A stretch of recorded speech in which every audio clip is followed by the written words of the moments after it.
Did Russia's Oreshnik strike pressure Europe into reconsidering its hardline stance toward Moscow?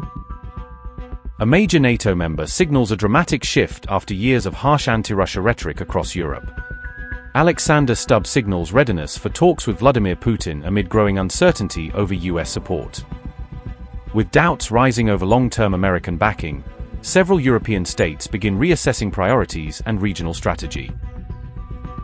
Cracks appear within the anti-Russia bloc as divisions deepen among NATO members over continued support for Ukraine. Ukraine's era of open-ended Western aid faces new pressure as NATO states push for limits on future assistance. Did the Oreshnik strike on Kyiv strengthen Putin's diplomatic leverage more effectively than months of formal negotiations?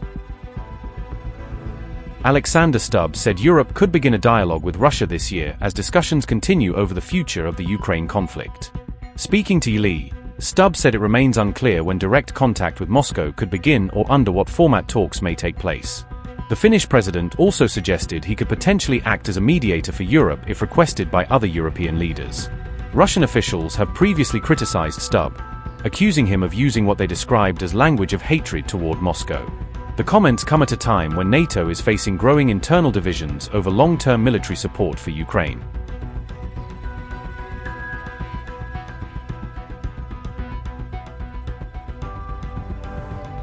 United Kingdom, France, and several NATO member states have reportedly rejected a proposal to significantly increase military aid commitments to Ukraine. According to The Telegraph, the proposal would have required NATO members to spend 0.25% of their GDP on military support for Kyiv. NATO Secretary General Mark Rutte acknowledged that the proposal had faced a lot of opposition within the alliance. Reports said the United Kingdom, France, Canada, Italy, and Spain were among the countries resisting the spending plan. Rutte also stated that only 6 or 7 NATO members are currently doing the heavy lifting in supporting Ukraine militarily.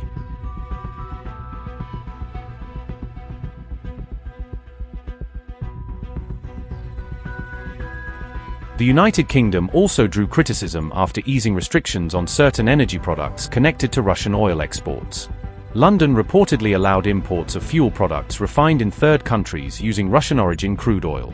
The UK also approved licenses related to shipping liquefied natural gas from Russia's Yamal LNG and Sakhalin 2 energy projects. The move has reportedly raised questions about Britain's image as one of Ukraine's strongest international backers. France's opposition to the NATO military spending proposal also added to debates over Europe's long-term commitment to Kyiv. The divisions within NATO come as Donald Trump continues urging European countries to shoulder a larger share of Ukraine-related military and financial costs.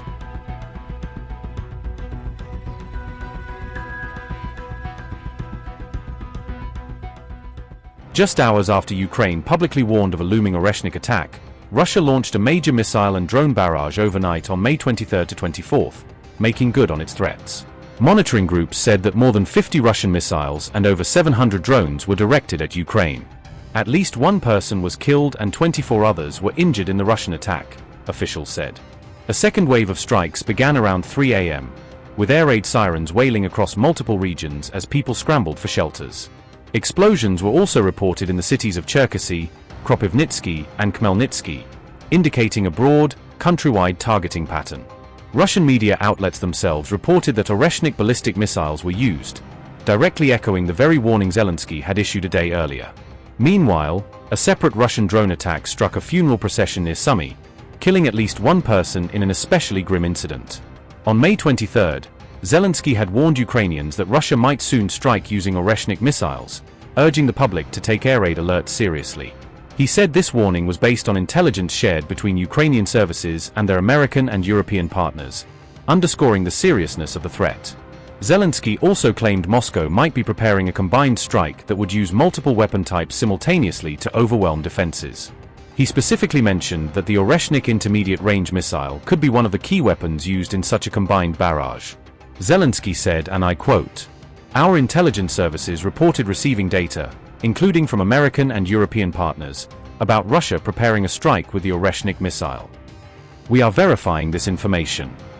We are seeing signs of preparation for a combined strike on Ukrainian territory, including Kyiv, involving various types of weaponry.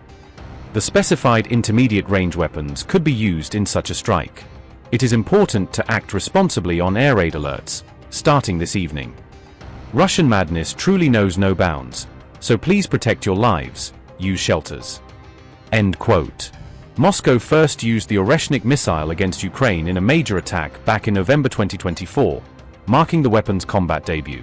At that time, Russia claimed the missile had been aimed at a Ukrainian military-industrial facility, framing the strike as a blow against Kyiv's war machine. A second reported use of Oreshnik came in January 2026, when missiles struck targets in the Lviv region in western Ukraine. Russian claims about the system include that its warheads can withstand temperatures comparable to those found on the surface of the sun, adding to its fearsome image. The much-quoted 4,000 degrees Celsius figure for the Oreshnik missile's re-entry or impact temperature comes directly from President Vladimir Putin himself. The latest attacks on Kyiv followed an earlier strike in which Ukraine reportedly hit a college dormitory in Luhansk between May the 21st and 22nd. Russia says at least 21 people were killed and 42 wounded in that attack, which Moscow denounced as a monstrous crime by Kyiv. Ukraine has denied Russia's accusations, while Putin publicly warned that there would be a stern response to the incident.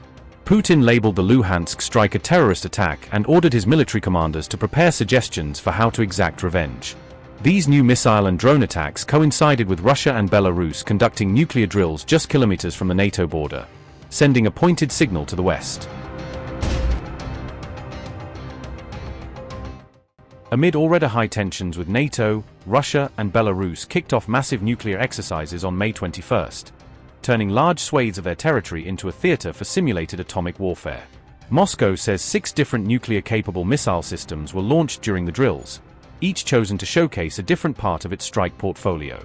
The exercises stretched from European Russia and Belarus all the way toward the Pacific test ranges, underscoring that this was a full-scale demonstration, not a single region event. Submarines, surface warships, strategic bombers, and ground-based launchers all took part, weaving together sea, air, and land-launched strikes in one script. Reporting around the drills suggests the goal was to underline just how diverse Russia's nuclear arsenal has become, from heavy ICBMs to tactical systems and new hypersonic weapons.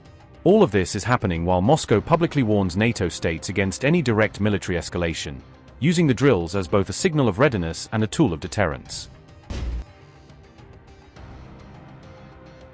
As part of the exercise, Russia test-fired an Rs-24 Yars intercontinental ballistic missile, one of the core pillars of its land-based strategic deterrent. The Yars launch originated from the Plesetsk site in northern Russia and flew toward the remote Kamchatka test range, rehearsing a full-length strategic shot across the country.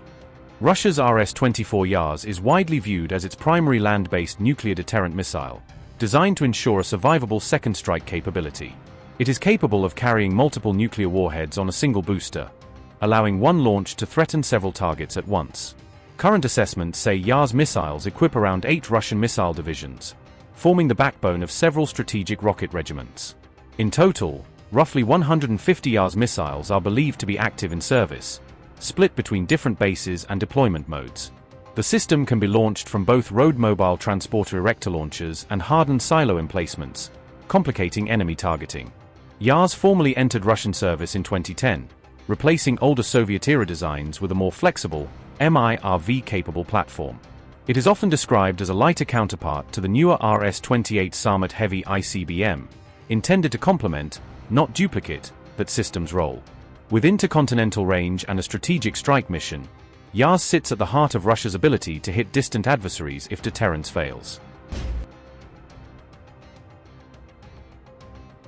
During the same exercise window, Russia also fired an R-29RM U-2 Sineva ballistic missile from a Delta IV class submarine, adding its sea-based leg to the show of force. Russian claims say Sineva can hit targets across much of the continental United States while the submarine stays inside Arctic bastion waters, highlighting how little the boat has to move to be in range. The R-29RM U-2 Sineva is a submarine-launched ballistic missile built to keep Russia's aging Delta IV SSBN fleet relevant in the nuclear role.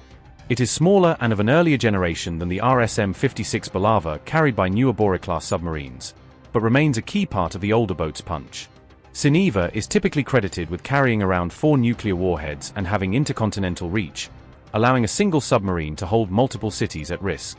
Its range enables Delta IV submarines to strike both US and European targets from relatively secure Arctic bastion zones rather than risky forward patrols. The system was designed to extend the combat value of the Delta IV class into the mid-2030s, bridging the gap until full replacement by newer platforms.